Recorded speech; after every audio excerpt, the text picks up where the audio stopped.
Let's call our work session to order Monday, June 15th.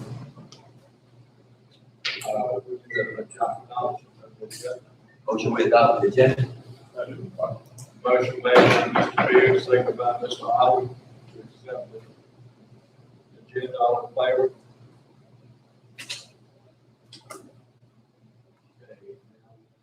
Discussion. All right, first item is code of conduct for its annual approval this month by the board. Through it there, Sandy normally highlights in yellow any major changes. So as you look through it between now and Thursday, basically just look for the yellow marks. Nothing major as far as changes go. I think there's probably some verbiage and that type of thing. So no question there. You may not have a chance to look over it yet, so if there's any questions, feel free Thursday night to shout that.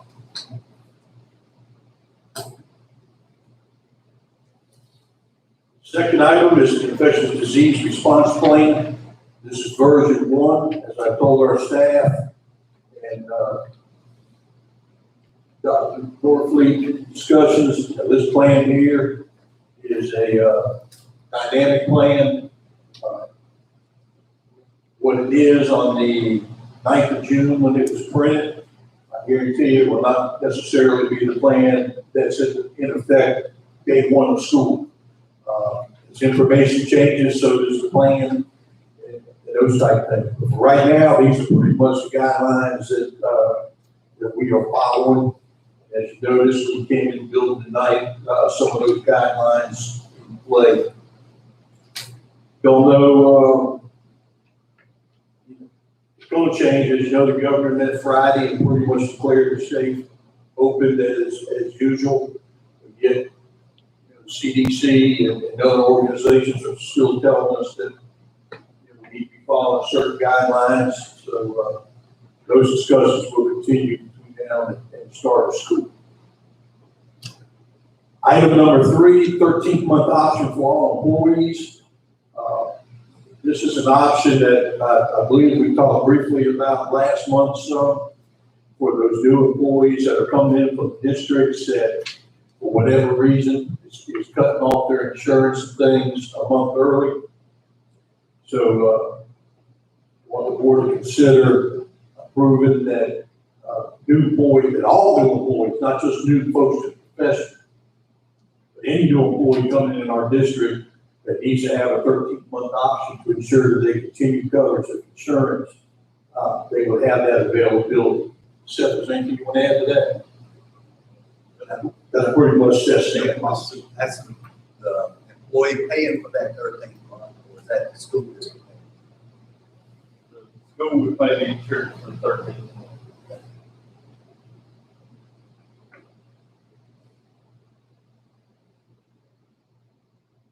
Number 4 is hazard pay amount. We've discussed this now for, I think, the last 2 months. We had between 15 and 20 folks that worked the first 2 weeks or so that we were shut down, worked to make sure that kids got fed, and the meals got delivered to the pickup spots. So the board asked us to come up with a plan to pay them. What Mr. Freeman and I came up with was basically $120 a day payment for each day that they worked. We had some that worked all 10 days, and then from there on they graduated down. So the most they would make would be $1,200 on down. Altogether, that total cost is somewhere in the $24,000 to $25,000 neighborhood to pay the folks that worked during that time frame. Yeah, the funding will come from the CARES Act. The 1 point so that we got from the CARES Act. I don't know what you got on that. bus drivers that help deliver, drove the buses to the food sites, dropped them off.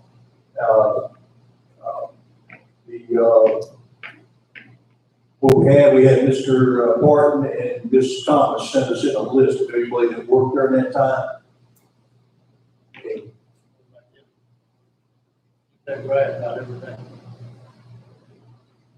I think we might have, yeah, we included them. Yeah, we did. Along with Mr. Martin and Ms. Thomas, Ms. correct. Thomas too. They spent their days and they could have been doing something else.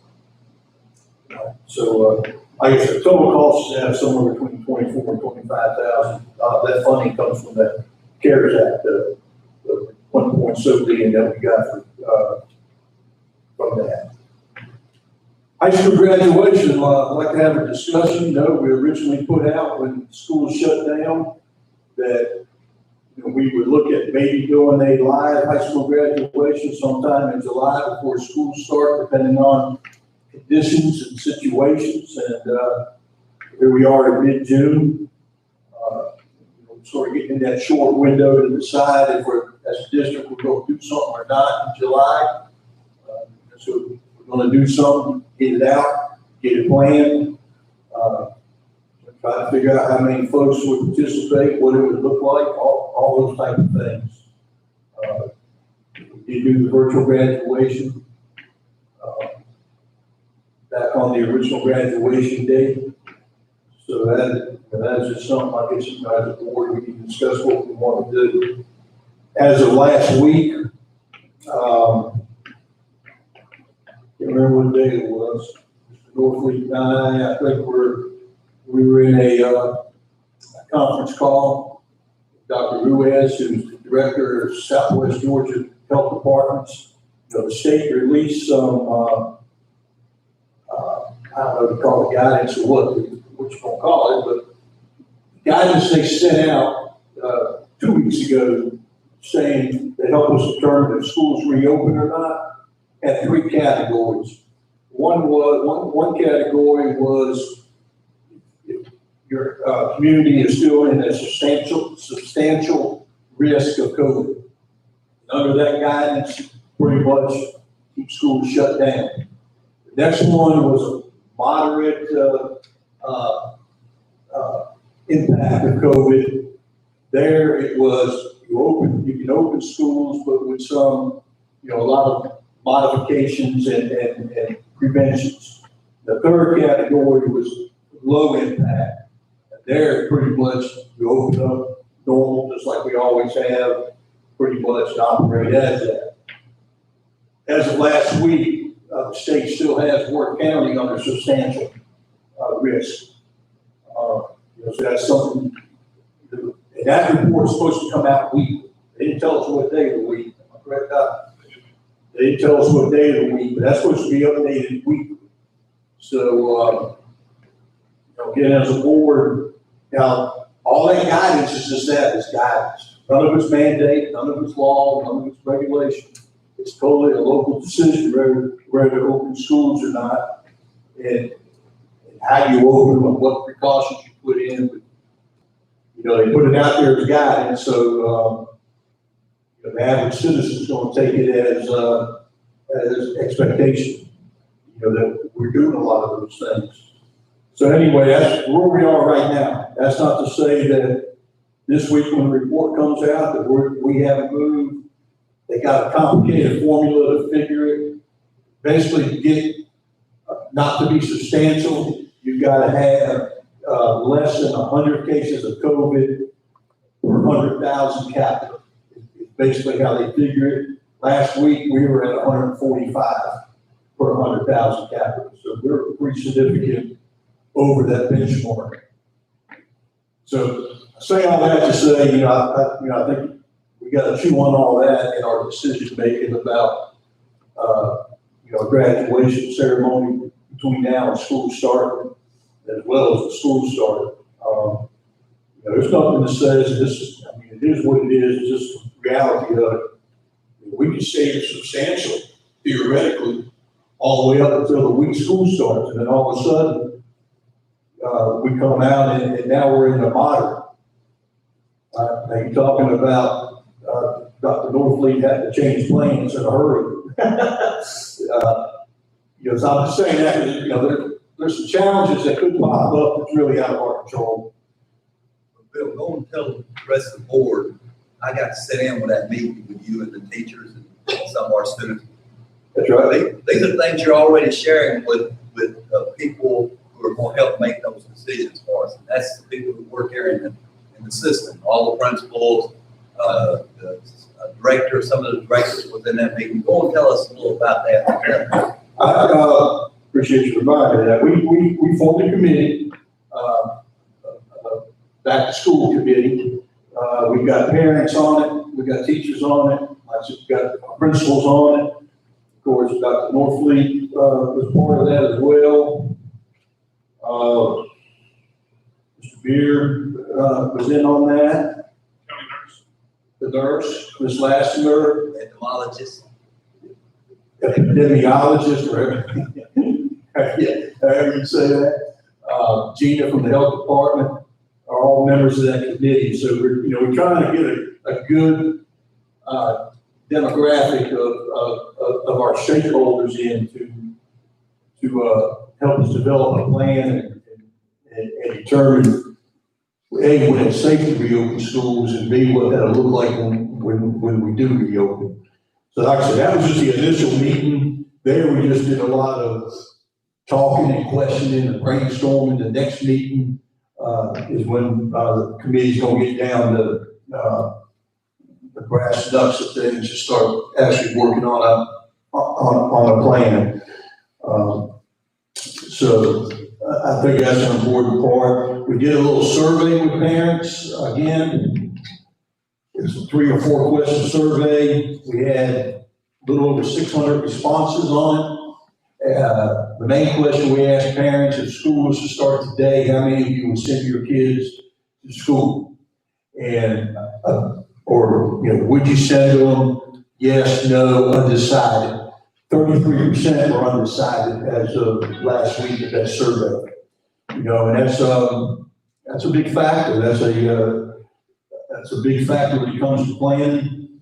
I think the district's already aware we're going to have a multi-pronged approach to delivering instruction. We're going to have a virtual piece for those who aren't comfortable coming back. And also asked the question of how many out of the 600, how many had kids ride the bus last year? 55% said they rode the bus. I asked them, did they plan on putting their kids on the bus this year? And that went down to 33%, 33%. So that would have an impact on Mr. Park's plan as far as routes and those type of things. Now, all that can change, like I said, all this is going to be dynamic, and just going to have to keep asking those questions to parents. It's going to pretty much up to day one and even beyond, because our plan is going to have to be fluid. So, that's where we are. So as far as the graduation, any comments from the board, any thoughts? Well, how did Tiff County and Lee County, they had graduation this past weekend. Yeah, I saw that. How do they get by? Well, like I said, there's nothing says we can't do it. I mean, like I said, it's only guidance. I guess, and I don't know the data on their communities and things as far as COVID goes. I don't know if they're equal to us or less than us or more than us. I don't know. Actually, I do know about Darden County and Lee County, because this surprised me in our meeting the other day. They're actually in the moderate range. It surprised me that we were still in the substantial category, and Darden and Lee were in the moderate category. Tiff County, I'm not sure where they are. But refresh my memory, since I'm struggling with this graduation. Hadn't we always said since the beginning of this that if we could, we would get back together and have a graduation? Yes, sir. Because it's been floated out there in the community that, certain people have said that the virtual graduation was good enough. And I don't think any of us on the board have said that. No, nobody in here has said that. We've always said that we were going to do the virtual, and then as we got closer to July, we would reevaluate the situation, and if possible, we would do a live event sometime in July before school started back. That's always been the message. Just to put out on Facebook, very nice public quote. We said virtual graduation, spent $5,000, good enough. It's not, maybe I won't see kids graduate. Yeah, I We never talked heard that. about that last month. Yeah, That we'd spread out on the football field and let as many people into the stadium. You know, whatever's on Facebook can be on Facebook. I know what I said, I know what I meant the whole time. And we need, you're absolutely right, we need to see, not because somebody said something on Facebook, because it's the right thing to do. yeah, and Dr. Norfleet was telling me today, you know, he's, down there in Thomasville, of course, they're getting ready to have theirs Right next Friday. this coming Friday week, and, they're also, Thomas County is still in the substantial category as well. Dr. Norfleet and I talked a little bit this afternoon about how, you know, how they're working to pull that off down there, so, my thing is, if we want to do it, you know, let's just vote on it Thursday night, and then let's get a date set, let's get it communicated, or vice versa. If we don't feel like it's the best thing to do, then let's make that decision and let everybody know that too, so. Only thing I do know is it's going to be hot as Dickens in July. That's the only thing I'm sure of. The energy on this. All right. Number 6 is the track bids. Thursday afternoon, Travis Pettigene, the architect, opened up the bids here with many of the contractors available here. There are at least a dozen, Mr. Freeman, contractors here, a couple more that actually bid that weren't here. The low bid, I didn't write it down, sir.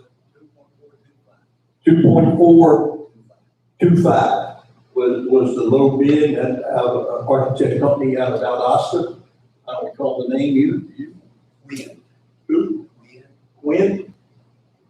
Win something like I'm that. gonna tell you what, just for the record, we're gonna do that. So that's where we are with that. So now,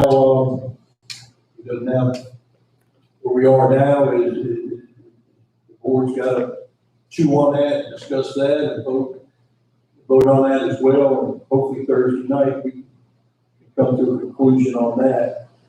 I asked Travis, I spoke to Travis today. I told him he didn't need to come tonight. I didn't think, really worth the drive about Oscar, but I did tell him if y'all had any questions or felt like, or anything you may want to ask him, that I'd let him know he's more than willing to come Thursday night if y'all want to come up. So just let me know, let Ms. Oliver know if, you would like to have him here for any further information on that. That's 2.425 million. That was including the upgrade to get the Musco lighting. The Musco lighting is the same light we put in at the football stadium. We just felt like that was a good option to keep all of our lighting systems on the same platform. We've been very pleased with how Musco has supported their product and those type of things up to date. So, all right, Seth, finance reports. Yes.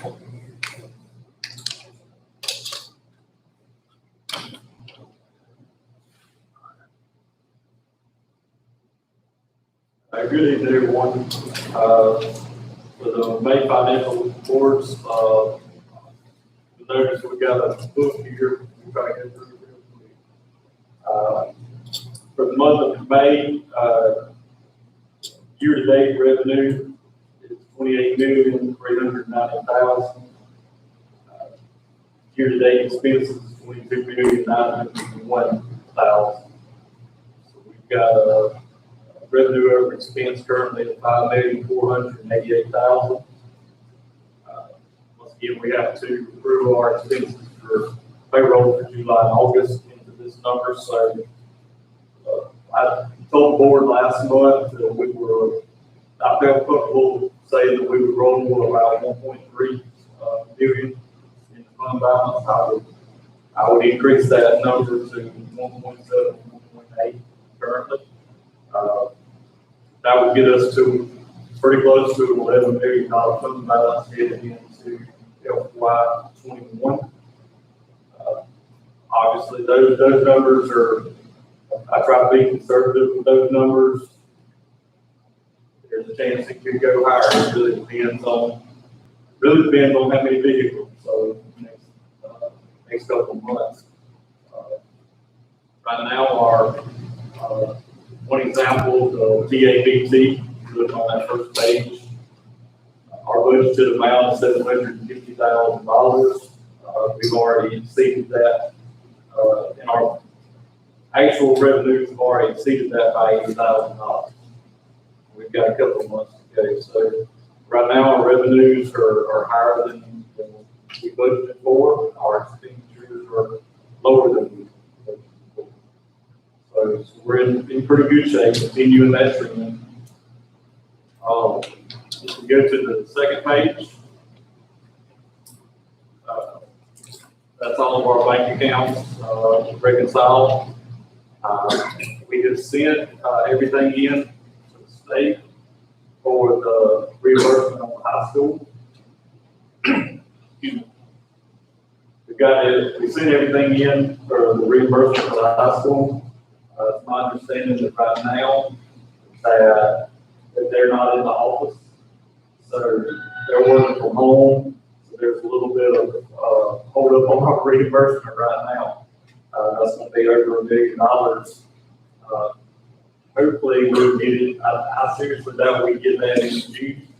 I think hopefully we can get it in July. So right now, not sure, but we are going to get it at some point. The only accounts that's not on here are the high school. You see the cash balances of the bank and on the high school, and we may have those by Thursday night. Next page, SPLOS collections. SPLOS collections, and we received in May for the month of April, $156,602. Just looking at it, that's the largest total we've had since April of 2019. So that's 2 good months in a row. Mentions that everyone stocked up during the virus and spent a good bit of money. Reasonable thought to think that number's going to come down at some point. I was a little surprised that it didn't happen in May, but we'll see how this month goes. The next page has all of our revenue and expense by general fund, capital projects, and debt service. We did make the debt payment on the high school. It was just the interest payment in the month of May. That was $459,000. And you can notice that if you look up there under expenditures for operating, you'll see that our expenditures were down a little bit. Most months we all average somewhere in the 400,000 for operating expenditures. Month of May was around 300,000. There was some money saved as a result of us not being in full operation. Next are the monthly checks. Obviously, there were less checks wrote in the month of May than most months that were in operation just due to the COVID crisis.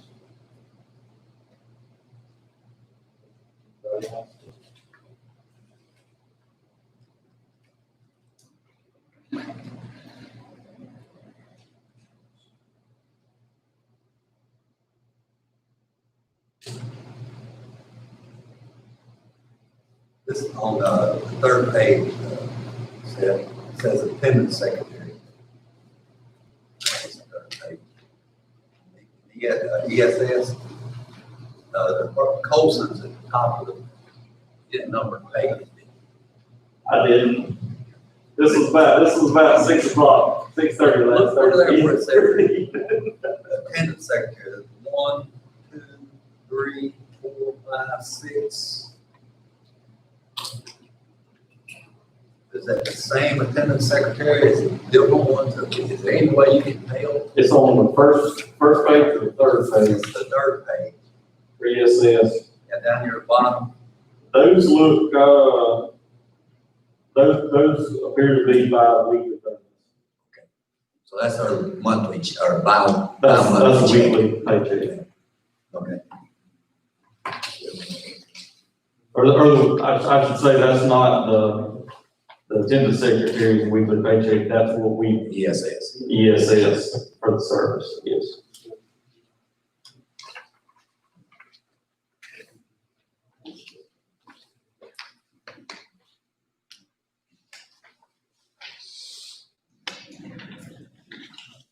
Well, I hope we can get a handle on the subs This coming year. this coming year.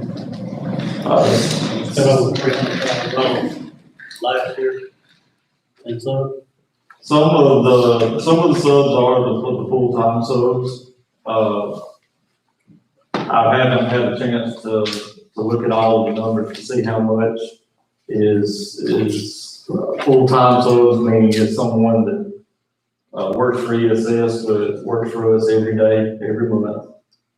Works full-time for us, so that's not somebody filling in for somebody else, that's a full-time position. With that's something we want to look at, just to see what those differences are, but we've not had the chance last couple of weeks to do that.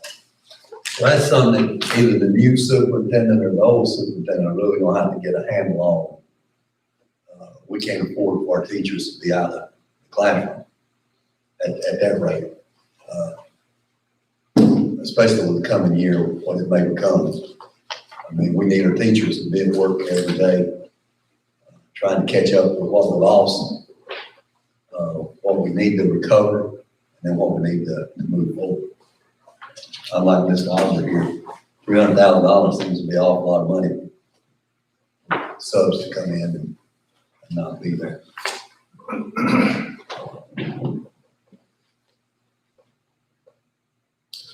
I will add to that, too, we need to really have Mr. Coleman in on that conversation. As we've discussed in the past, we do have, I mean, that is a major problem.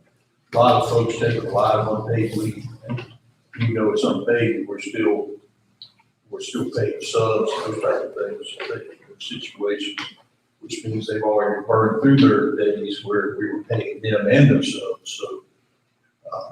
That's sort of like the third scoop on the ice cream, but yeah, Mr. Coleman really needs to give us some legal guidance there and make sure we're not stepping on any rights. But I think we may need to look at, and we've talked about this before, how many, we made it too easy. Yeah. And I don't know what we need to do. One thing we met with ESS, I believe the week before, we went out for the COVID pandemic. One thing we did learn in that meeting was that our bill rate on subs was closer to 100% versus only 90% last year. So that was a 10% increase just by ESS was supplying subs at a higher rate. Even if we had somebody else, let's say we had the same number of applicants year over year, we had more money this year because they had people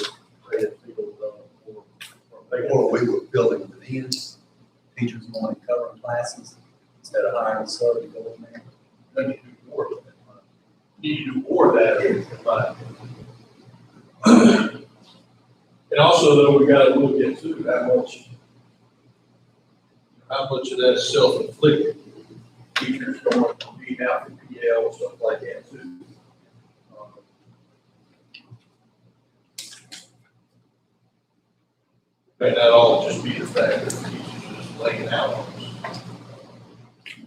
Part of it is, professional learning that I may be, out of this year, I'm not sure.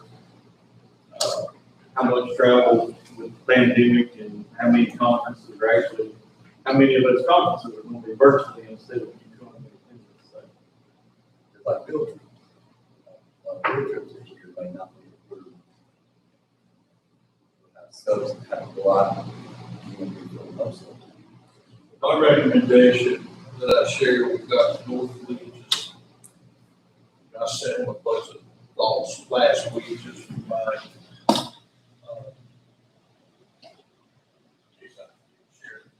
I had the opportunity to share with him, but, that was one of the things I shared with him, but, if I was still to be here, I wouldn't allow field trips first semester, at least first semester.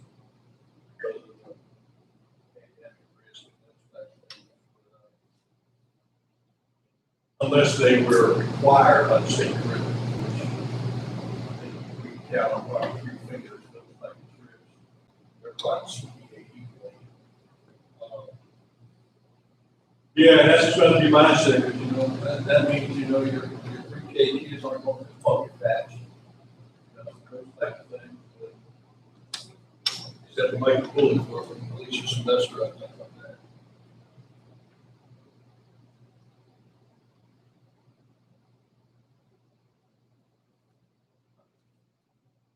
Next item, behind the checklist. We do have the school nutrition report, right now. Her total revenues are 1.8 million. And her total expenditures are 1.438. So she still has a profit through the end of May. And then we have all of we have the middle, the elementary and primary LSA state behind that, and we'll try to have the high school in Grace County.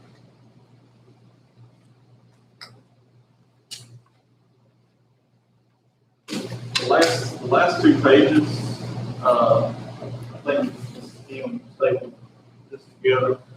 The last 2 pages, we're going to make a budget amendment.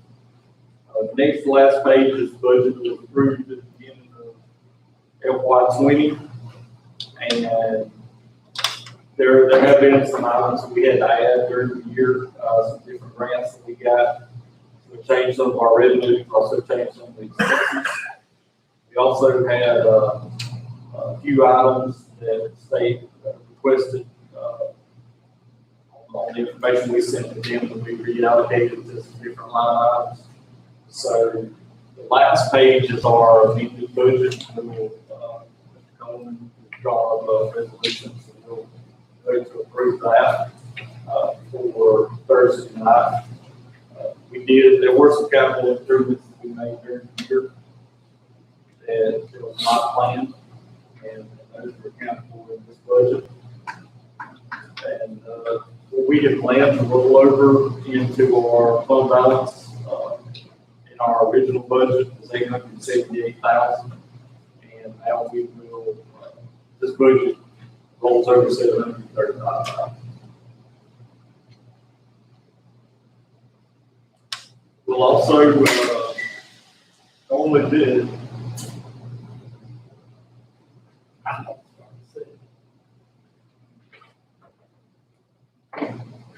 Hey, yo. Okay.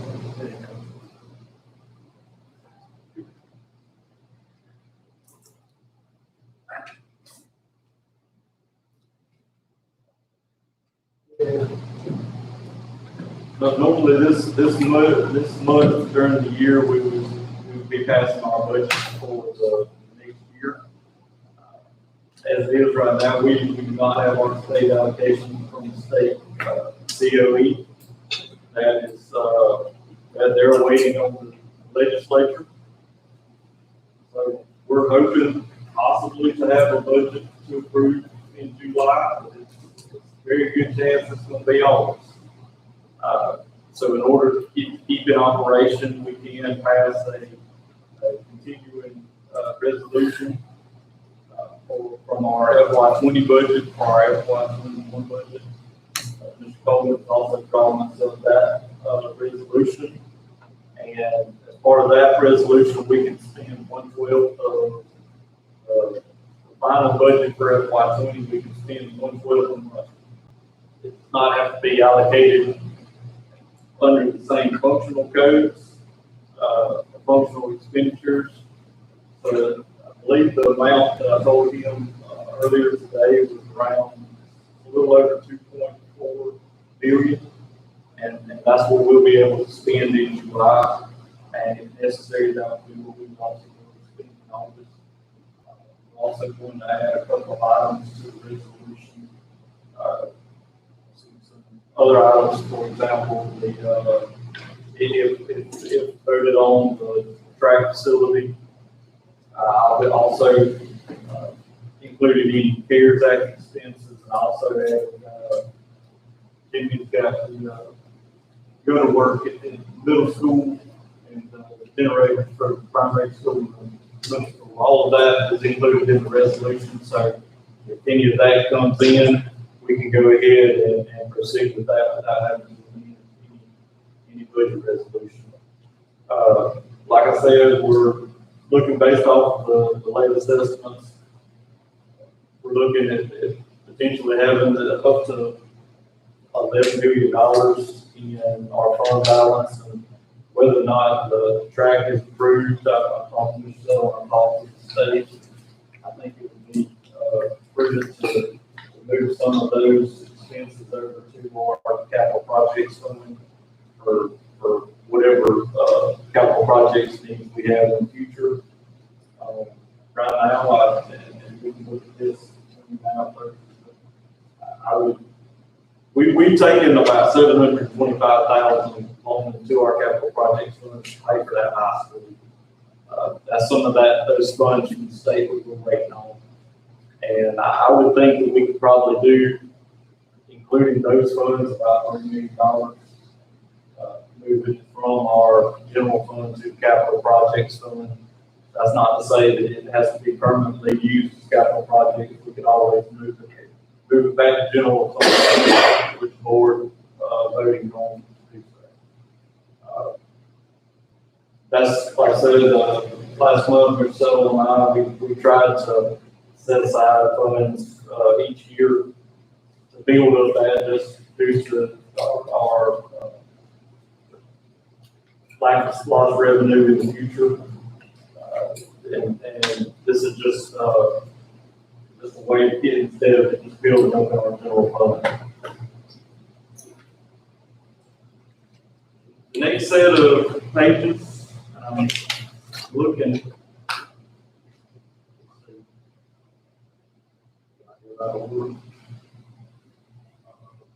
We can take a look at the next. Let's see. There's three other documents that are stapled together, and next on the agenda is the salary schedules for FY 21. And I didn't mention when we were talking about, I know people are asking, well, we're not looking at changing the millage rate or furlough or anything like that.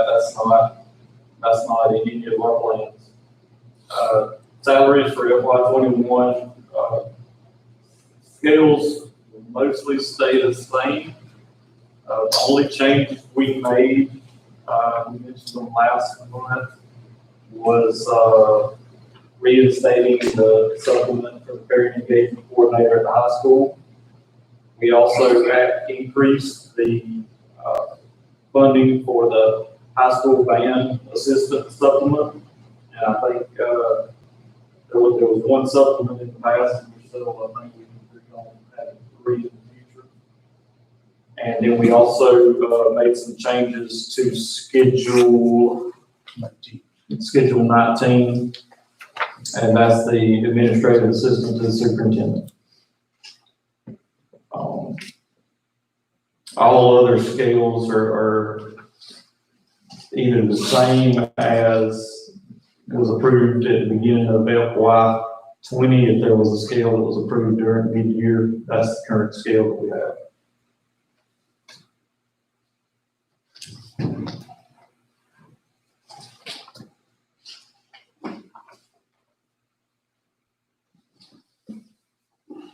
we can discuss,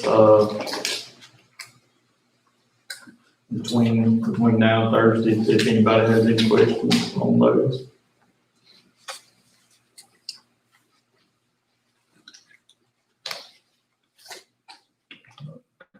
Next up is purchasing manual. Our purchasing manual was prepared by Chris Stevens, our accounting compliance specialist, as well as myself. Chris has done a lot of research on a lot of different school districts, and we went through and looked at what other school districts did. This is all about internal control. One of the things that we got hit pretty hard on the 2018 audit was lack of internal control in the school district, and this is just a guideline for all of our purchasing policies. It's a guideline for our LSA activities and also the activities of the athletic department. I think there's an added version that came from Ms. Thomas for school nutrition. She has prepared her own purchasing policy, and it falls closely in line with this one that we prepared for the district. One thing we learned is that there were some issues in internal control in purchasing, and the easiest way to address those issues is have a policy that you want to, that what's expected of everyone when we're purchasing items for the school district. And we'll bring this for approval on Thursday night, and we'll go over it with our principals, our bookkeepers. I have talked with some in the district. They're excited to see a policy because my understanding there hasn't been a policy that everyone had seen in recent years. So this is something we planned on getting out sooner than this, but some different things set us back on that, and we're bringing it this month just because COVID had back up a few months. Mr. Chairman, I would suggest Ms. Thomas. Put it in, make it a section. That way it's all down in one.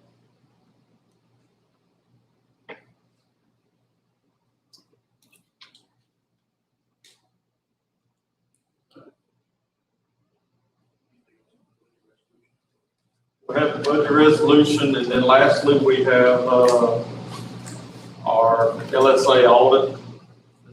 This packet of information.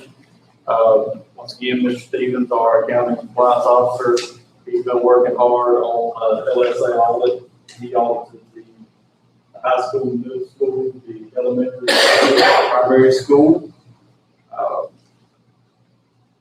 Overall, I'm pretty satisfied with the audit that he came up with.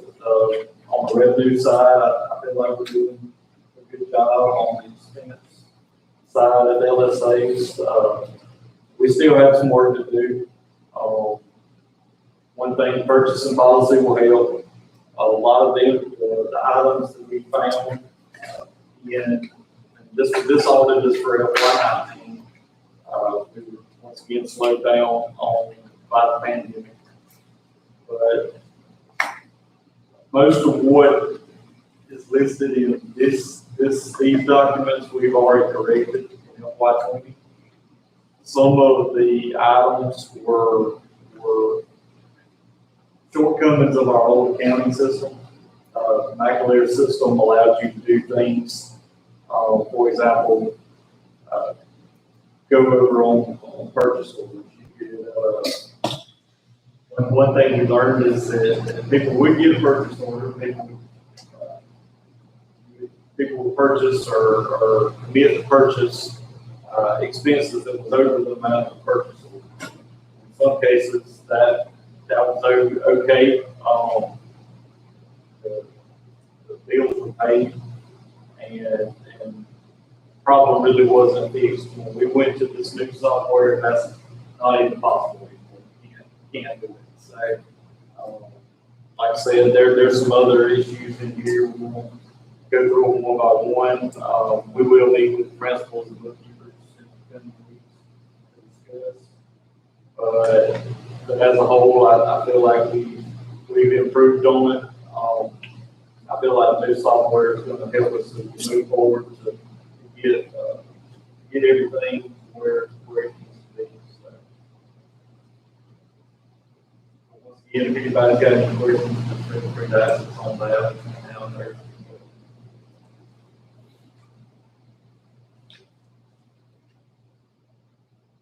That's all I have for financial.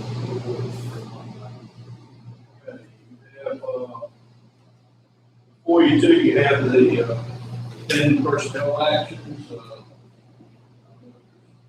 Any discussion that you go to executive session for? Y'all? Have any questions?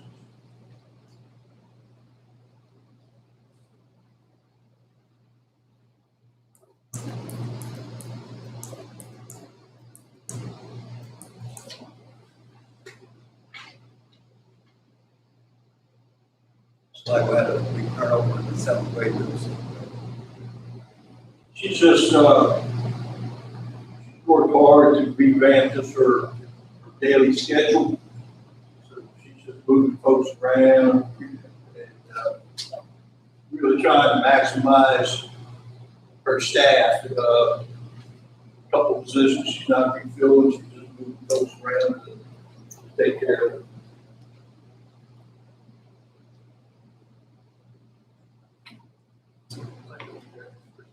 You have questions?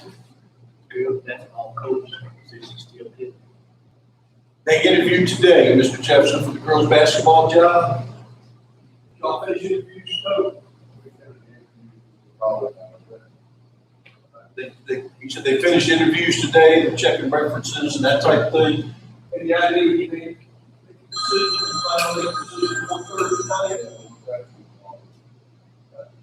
They're gonna try to bring a recommendation forward, Thursday night on the girls' basketball.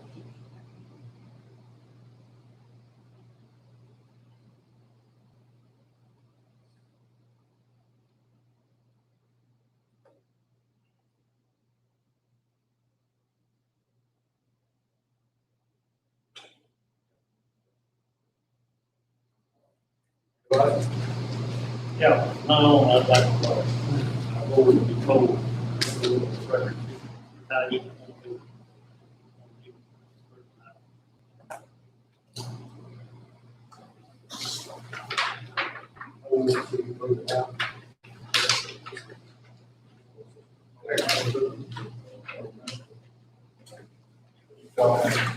This individual. now we do it all.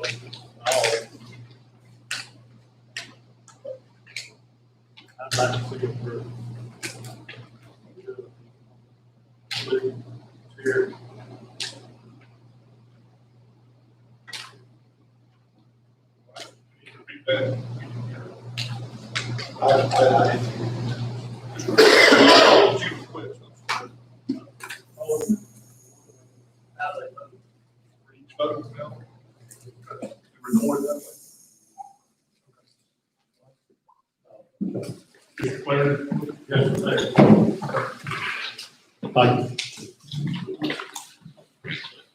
I make a motion we adjourn.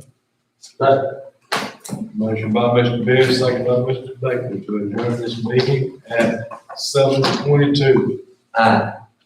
All in favor? Aye. Unanimous. And